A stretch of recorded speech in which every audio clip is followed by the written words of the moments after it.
আয়েশা রাদিয়াল্লাহু তাআলা আনহার একটা বিখ্যাত হাদিস আছে, বুখারী মুসলিমের মধ্যে বর্ণিত। তিনিও শাবান মাসের যে নবী সাল্লাল্লাহু আলাইহি ওয়াসাল্লাম প্রচুর সিয়াম রাখতেন সে কথাই বলেছেন। কি বলেছেন তিনি?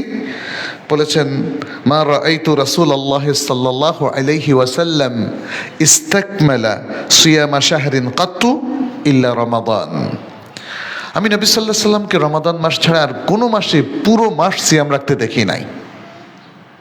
তাহলে এতে কিন্তু একটা জিনিস বোঝা গেল যে শাবান মাসের পুরো দিন তিনি সিয়াম রাখেন নাই, পুরো মাসের সিয়াম রেখেছেন শুধু রমাদান। এরপর বলছেন, ওমা রাআইতুহু ফি শাহরিন আকসারা সিয়ামাম মিনহু ফি শাবান।